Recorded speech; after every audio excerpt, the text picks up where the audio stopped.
नमस्कार, आप देख रहे टीवी 100। मैं हूं आपके साथ हिमानी और समय हो चला हमारे खास कार्यक्रम विश्व मंथन का, जहां हम एक बार फिर से बात करने वाले हैं मिडिल ईस्ट में उठी जंग की। मिडिल ईस्ट जहां जंग अब सरहदों की रेखाओं से आगे निकल चुकी है, जहां हर आसमान में खतरा है और हर पहाड़ पर इस वक्त बारूद छिपा है और हर मिशन मौत से भी सीधी टक्कर बन चुका है। एक तरफ अमेरिकी राष्ट्रपति डोनाल्ड ट्रंप की कड़ी चेतावनी है तो दूसरी तरफ तेहरान की खुली चुनौती भी है। धमकियों, मिसाइलों और सैन्य ताकत के इस टकराव ने पूरे क्षेत्र को जंग के मुहाने पर खड़ा कर दिया है। लेकिन इसी आग के बीच एक ऐसी कहानी सामने आई है जो सिर्फ युद्ध ही नहीं बल्कि जिंदगी बचाने के जुनून की भी है। ईरान के दुर्गम पहाड़, जहां पहुंचना ही नामुमकिन माना जाता है, जहां हर कदम पर दुश्मन की सटीक नजर रहती है और हर पल मौत का खतरा मंडराता रहता है। और वहीं फंसा था एक अमेरिकी पायलट, घायल था, अकेला था और चारों तरफ से दुश्मनों से घिरा।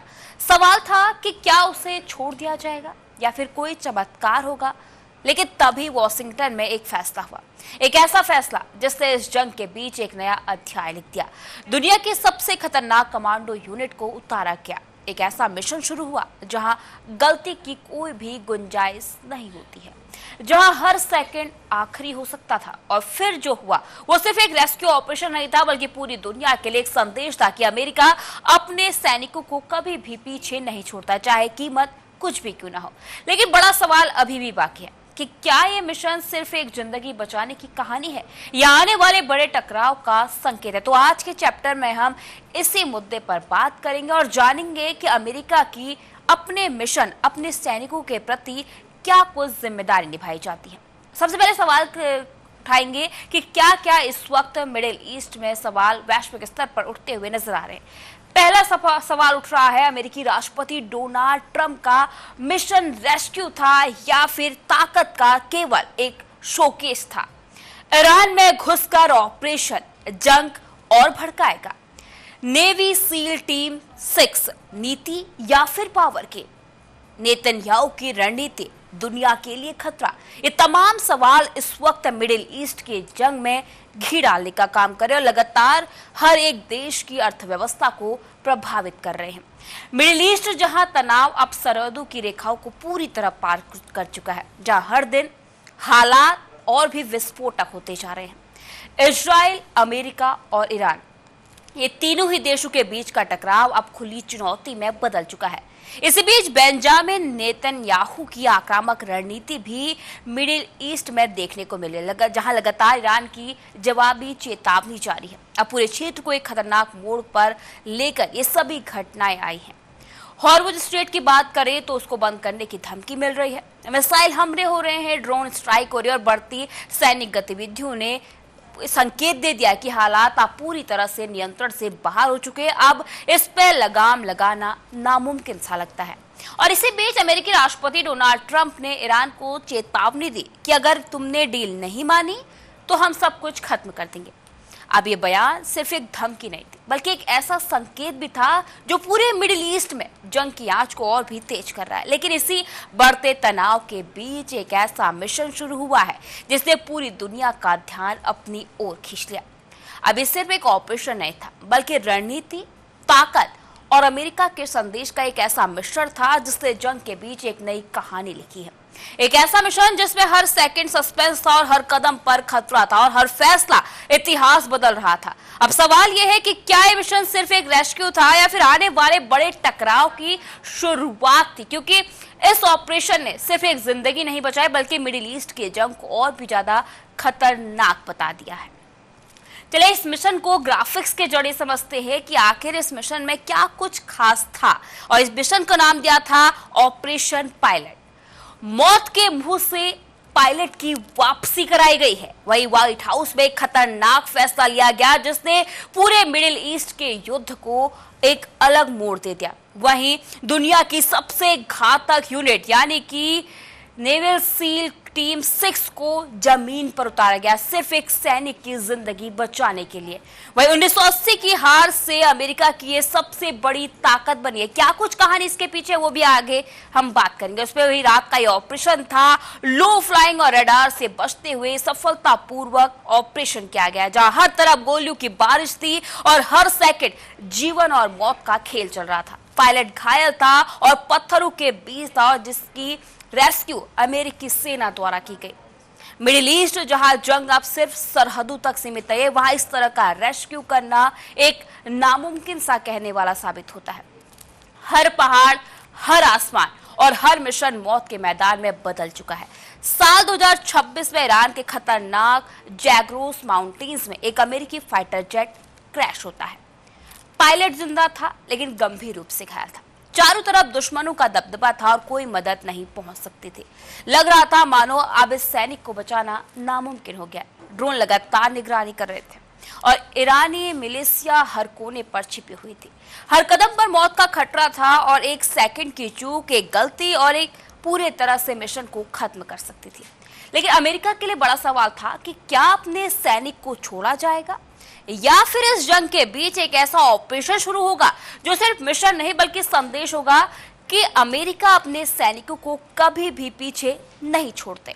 चाहे व्हाइट हाउस में फिर हाई लेवल मीटिंग बुलाई जाती है, सैन्य अधिकारी, राष्ट्रपति के सलाहकार और काउंसिल के सदस्य बैठक में शामिल होते हैं। सभी ने फैसला लिया कि पायलट को हर हाल में वापस लाना है। अब ये फैसला काफी चौंकाने वाला था, क्योंकि एक सैनिक जो ईरान की पहाड़ियों के बीच घायल अवस्था में है, हर तरफ दुश्मन की गोलियां है, लगातार ड्रोन से निगरानी, और ऐसे में एक सैनिक को दूसरे देश में जाकर बचाना नामुमकिन लगता है। अब अमेरिका ने फैसला ले लिया कि सैनिक को वापस लाना है, चाहे इसके लिए ईरान की सीमा में घुसना ही क्यों ना पड़े। अब इसके बाद बुलाया गया दुनिया की सबसे खतरनाक और घातक यूनिट यानी कि नेवी सील टीम 6 को। ये टीम दुनिया की सबसे खतरनाक और सबसे सटीक ऑपरेशन करने के लिए ये टीम जानी जाती है। ये वही टीम है जिसे हर मिशन में मौत और जीत का सामना करना होता है। यहाँ कोई गलती माफ नहीं होती और हर कदम निर्णायक होता है। बात करें 1980 की, तो 1980 में अमेरिका ने ऑपरेशन ईगल क्लो यानी कि डेजर्ट वन मिशन लॉन्च किया था। मिशन का उद्देश्य ईरान में बंधकों को छुड़ाना था, लेकिन यह पूरी तरह फेल हो गया। तकनीकी खराबी, खराब मौसम और समन्वय की कमी ने मिशन को तबाह कर दिया और कई अमेरिकी सैनिक भी इस मिशन में मारे गए थे, जिसके बाद अमेरिका को भारी झटका लगे, या यूं कहे कि अमेरिका ने पूरी तैयारी के बिना ही मिशन शुरू किया था, जिसका खामियाजा अमेरिका को उठाना पड़ा। लेकिन इसी हार ने अब अमेरिका को सबसे बड़ी ताकत दे दी थी। वो थी डेजर्ट वन की असफलता के बाद ही बनी नेवी सील टीम 6, एक ऐसी यूनिट जहां हर मिशन मौत या जीत का खेल होता है, जहां रणनीति, हिम्मत और एक्शन सबसे ऊपर होते हैं। और यही टीम अब 2026 के खतरनाक ऑपरेशन के लिए पूरी तरह से तैयार थी। रात होती है, अब अमेरिका की नजरें सिर्फ ऑपरेशन पर होती हैं। आधी रात को यह ऑपरेशन शुरू होता है। ब्लैक हेलीकॉप्टर रात के अंधेरे में उड़ान भरते हैं। लो फ्लाइंग एंट्री रडार से बचते हुए कमांडो टीम सीधे दुश्मन के इलाके में उतरती है। हर कदम पर खतरों की बारिश थी, हर तरफ गोलियों की गड़गड़ाहट थी और हर तरफ से ड्रोन कैमरों से नजर रखी जा रही थी। हर सेकंड इस ऑपरेशन में चुनौतीपूर्ण था। यह मिशन सिर्फ पायलट को बचाने का नहीं बल्कि दुनिया को यह दिखाने का भी था कि हम अपने सैनिकों को कभी पीछे नहीं छोड़ते। जैसे कि टीम उतरी, चारों तरफ गोलियां बरसने लगी, ऊपर ड्रोन थे, नीचे दुर्गम पहाड़ थे, समय भी कम था, दबाव ज्यादा था और हर कदम पर सोचने की गुंजाइश बिल्कुल नहीं थी। जो कर रहा है वो उसी वक्त करना है, हर सेकंड में निर्णय लेना था, क्योंकि जीवन और मौत का ये पूरा खेल इस वक्त नजर आता था। लेकिन टीम ने डर को पीछे छोड़ दिया। घायल पायलट छुपा हुआ था पत्थरों के बीच, दुश्मन की निगाहों से बचा हुआ घायल पायलट अपनी फोर्स का इंतजार कर रहा था। इसी दौरान कमांडो वहां पहुंचते हैं, फर्स्ट एड किया जाता, तुरंत एक्सट्रैक्शन प्लान तैयार किया जाता है। हर कदम सावधानी और हर कदम रणनीति के साथ लिया जाता है और मौके पर गलती का कोई विकल्प नहीं था, क्योंकि अगर छोटी सी गलती होती तो शायद ये ऑपरेशन एक बार 1980 की तरह एक बार फिर से असफल होता और अमेरिका को इसका खामियाजा उठाना पड़ता। लेकिन खतरा अभी तक खत्म नहीं हुआ। रास्ते में दुश्मन था और ऊपर ड्रोन, नीचे खतरनाक पहाड़ थे। टीम ने हार नहीं मानी। हर गोली, हर मिनट और हर निर्णय जीवन और मौत के बीच सभी सैनिक लड़ते रहे और आखिरकार पायलट को सुरक्षित बाहर निकाल लिया जाता है। अब ये मिशन एक रेस्क्यू नहीं था, बल्कि एक संदेश था दुनिया के लिए, अमेरिका की तरफ से, कि अमेरिका सैनिकों को नहीं छोड़ता, चाहे उसके लिए उसे कुछ भी कीमत चुकानी पड़े, चाहे दुश्मन देश के अंदर घुसकर मारना पड़े या दुश्मन देश में जाकर अपने सैनिक को बचाना हो। हर कीमत पर अमेरिका अपने सैनिक को बचा लाया। अब सवाल यही है कि क्या इस ऑपरेशन ने मिडिल ईस्ट में जंग के समीकरण पूरी तरह से बदल दिए हैं? क्या यह मिशन सिर्फ बचाव था या आने वाले टकराव की शुरुआत थी? चलिए आपको एक छोटी सी रिपोर्ट में दिखाते हैं इस मिशन की एक छोटी सी झलक। साल 1980 ईरान में अमेरिकी बंधकों को छुड़ाने के लिए अमेरिका ने एक बेहद गोपनीय मिशन ऑपरेशन डेजर्ट 1 लॉन्च किया, लेकिन ये ऑपरेशन इतिहास की सबसे बड़ी विफलताओं में से एक बन गया।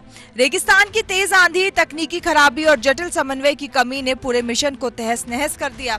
हेलीकॉप्टर और विमान आपस में टकरा गए और कई अमेरिकी सैनिकों की जान चली गई। इस घटना ने अमेरिका को अंदर तक हिला दिया, लेकिन यही हार आगे चलकर एक नई सैन्य सोच की नींव बनी, जहां से स्पेशल ऑपरेशन की दुनिया में एक नया युग शुरू हुआ और अमेरिका ने अपनी रणनीति पूरी तरह बदल दी। मिशन हुआ पूरी तरह फेल। सैनिकों की दर्दनाक मौत। Navy seal team 6। डेजर्ट 1 की असफलता के बाद अमेरिका ने अपनी स्पेशल फोर्सेस को पूरी तरह रिडिजाइन किया और जन्म हुआ दुनिया की सबसे घातक कमांडो यूनिट में से एक, नेवी सील टीम 6 का। इस यूनिट को खास तौर पर हाई रिस्क, हाईली सीक्रेट और टारगेटेड मिशनों के लिए तैयार किया गया, जहां हर ऑपरेशन का मतलब होता है जीत या मौत। वर्षों की ट्रेनिंग, आधुनिक हथियार और इंटेलिजेंस नेटवर्क ने इसे अजेय बना दिया। 2011 में इस यूनिट ने पाकिस्तान के एबटाबाद में घुसकर अलकायदा सरगना ओसामा बिन लादेन को खत्म कर पूरी दुनिया को चौंका दिया। ये वही पल था जिसने अमेरिका की स्पेशल फोर्सेस को वैश्विक स्तर पर सबसे खतरनाक और सटीक सैन्य शक्ति के रूप में स्थापित कर दिया। साल 2026 ईरान के बेहद कठिन और दुर्गम जाग्रोस पर्वत क्षेत्र में एक अमेरिकी सैन्य पायलट का विमान तकनीकी खराबी के चलते क्रैश हो गया। इलाका दुश्मन गतिविधियों से प्रभावित था और मौसम बेहद खराब। स्थिति इतनी गंभीर थी कि सामान्य रेस्क्यू लगभग असंभव माना जा रहा था, लेकिन अमेरिका ने तुरंत एक high level military operation launch किया, जिसमें special forces, drone surveillance, air support और इंटेलिजेंट यूनिट को एक साथ लाया गया। घंटों तक चले इस जटिल मिशन में हर कदम पर खतरा था, लेकिन लगातार ऑपरेशन और सटीक रणनीति ने इस मिशन को आगे बढ़ाया और एक बेहद कठिन परिस्थिति में पायलट तक पहुंच उसे सुरक्षित निकालने की तैयारी शुरू की गई। High risk secret mission. 2011 Osama operation. 2026 rescue operation. Rescue operation के दौरान हालात और भी खराब हो गए। पहाड़ी इलाकों में तेज हवाएं, कम विजिबिलिटी और दुश्मन की संभावित मौजूदगी ने मिशन को बेहद जोखिम भरा बना दिया, लेकिन स्पेशल कमांडो टीम ने हार नहीं मानी।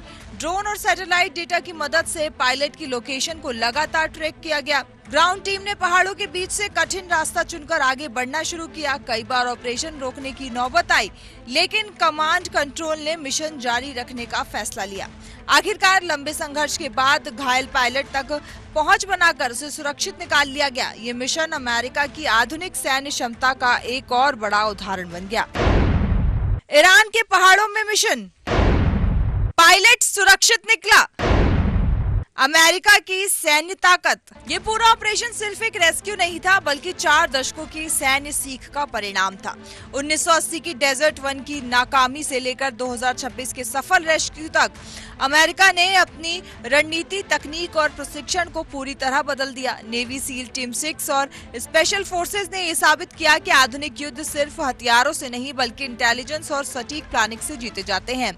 इस मिशन ने एक बार फिर दुनिया को ये संदेश दिया कि अमेरिका अपने सैनिक को किसी भी हाल में पीछे नहीं छोड़ता, चाहे दुश्मन की जमीन हो या मौत से भरे पहाड़। ये ऑपरेशन ताकत, धैर्य और रणनीति का एक ऐतिहासिक उदाहरण बन गया। तो ये था अमेरिका का ऑपरेशन पायलट, जिसने दिखा दिया दुनिया को कि अमेरिका क्यों एक ताकतवर देश के रूप में जाना जाता है। अमेरिका ने इस ऑपरेशन के बाद दुनिया को संदेश दे दिया था कि वो क्यों ताकतवर है। चलिए आपको ग्राफिक्स के जरिए समझाते हैं कि आखिर अमेरिका ने इस ऑपरेशन के बाद क्या कुछ संदेश दुनिया को दिया है।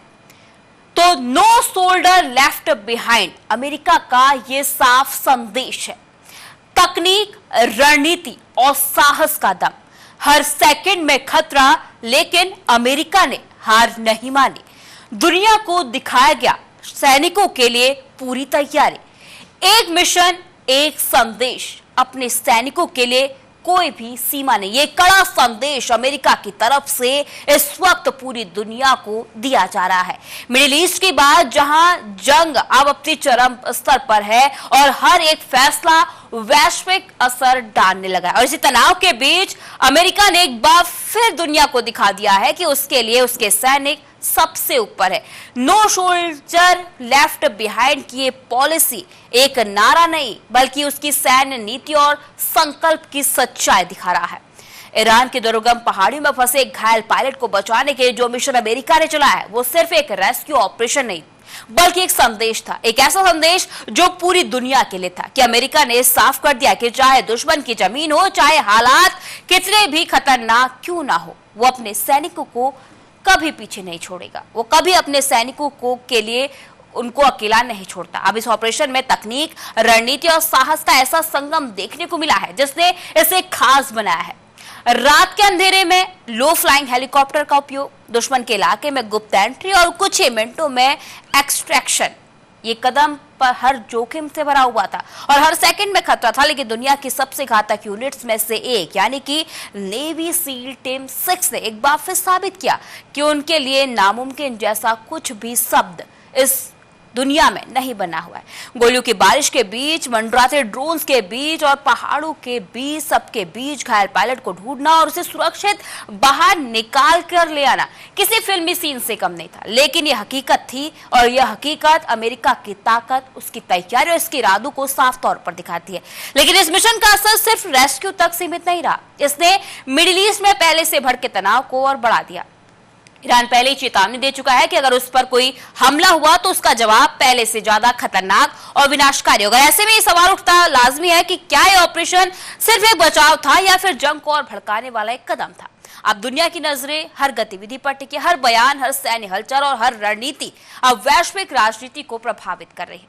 अमेरिका का संदेश साफ है, अपने सैनिकों के लिए वह किसी भी हद तक जा सकता है। लेकिन इसी के साथ यह भी साफ हो गया है कि मिडिल ईस्ट अब एक बेहद संवेदनशील मोड़ पर है। यूरोप इस पूरे घटनाक्रम को लेकर सतर्क हो गया है। इमैनुअल मैक्रो ने सैन्य तैयारी बढ़ाने का संकेत देकर साफ कर दिया है कि यह सिर्फ एक क्षेत्रीय संघर्ष नहीं, बल्कि वैश्विक शक्ति संतुलन को प्रभावित करने वाली स्थिति बन चुकी है। अब एक तरफ अमेरिका का साहस है और उसका स्पष्ट संदेश है, और दूसरी तरफ ईरान की सख्त चेतावनी, और बीच में पूरी दुनिया जो इस टकराव के अगले कदम का इंतजार करे। अब सवाल वही है कि क्या ये मिशन इतिहास में सिर्फ एक साहसिक रेस्क्यू के तौर पर दर्ज होगा या फिर आने वाले बड़े टकराव की शुरुआत साबित होगा। क्योंकि मिडिल ईस्ट की आग अब सिर्फ एक क्षेत्र तक सीमित नहीं रही, ये पूरी दुनिया को अपनी चपेट में लेने की क्षमता रखती है। और फिलहाल दुनिया देख रही है और इंतजार कर रही है हर एक देश के कदम का। तो इसी बीच अमेरिका और यूरोप के बीच रिश्तों में आई खटास अब खुलकर सामने आने लगी, और ये तनाव अब केवल कूटनीति तक सीमित नहीं है। हम ऐसा क्यों कह रहे हैं, आपको इस रिपोर्ट में दिखाते हैं। अमेरिका और फ्रांस के बीच तनाव अब नए स्तर पर पहुंच गया है। डोनाल्ड ट्रंप और इमैनुअल मैक्रोन के बीच बयानबाजी ने रिश्तों में आई दरार को और गहरा कर दिया है। नाटो को लेकर दोनों नेताओं की सोच में साफ अंतर दिखाई दे रहा है। जहां अमेरिका लगातार अपने सहयोगियों पर रक्षा खर्च बढ़ाने का दबाव बना रहा है, वहीं फ्रांस यूरोप की स्वतंत्र सैन्य पहचान को मजबूत करने की दिशा में आगे बढ़ रहा है।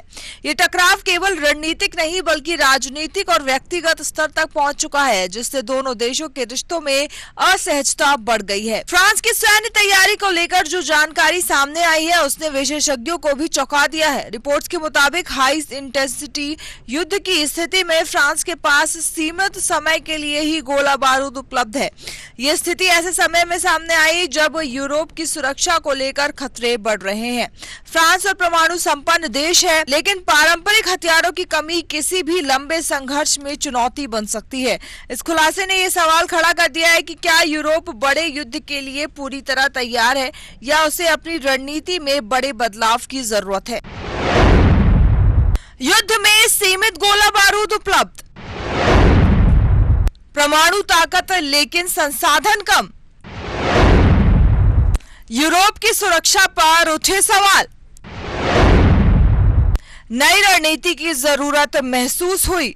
स्थिति को देखते हुए इमैनुअल मैक्रोन ने दीर्घकालिक रणनीति पर काम शुरू कर दिया है। मिशन 2030 के तहत फ्रांस अपने हथियारों के भंडारण की तेजी से बढ़ने की योजना बना रहा है। इसमें आधुनिक हथियारों और प्रेसिजन गाइडेड सिस्टम्स पर खास जोर दिया जा रहा है। लक्ष्य ये है कि आने वाले समय में सैन्य क्षमता को कई गुना तक मजबूत किया जाए ताकि किसी भी संभावित खतरे का सामना प्रभावित तरीके से किया जा सके। ये पहल फ्रांस की रक्षा नीति में बड़े बदलाव का संकेत देती है। फ्रांस अब अपनी रक्षा नीति में आत्मनिर्भरता की दिशा में आगे बढ़ रहा है। नाटो के भीतर रहते हुए भी यूरोप स्वतंत्र सैन्य पहचान को मजबूत करने की कोशिश तेज कर रहा है। इमैनुअल मैक्रोन लंबे समय से इस बात पर जोर देते हैं कि यूरोप को अपनी सुरक्षा के लिए अमेरिका पर पूरी तरह निर्भर नहीं रहना चाहिए। यही कारण है कि अब नई रणनीति तैयार की जा रही है जिसमें क्षेत्रीय सहयोग और संसाधनों के बेहतर उपयोग पर ध्यान दिया जा रहा है। ये बदलाव आने वाले समय में वैश्विक सैन्य संतुलन को प्रभावित कर सकता है। हथियारों का स्टॉक तेजी से बढ़ाया जाएगा,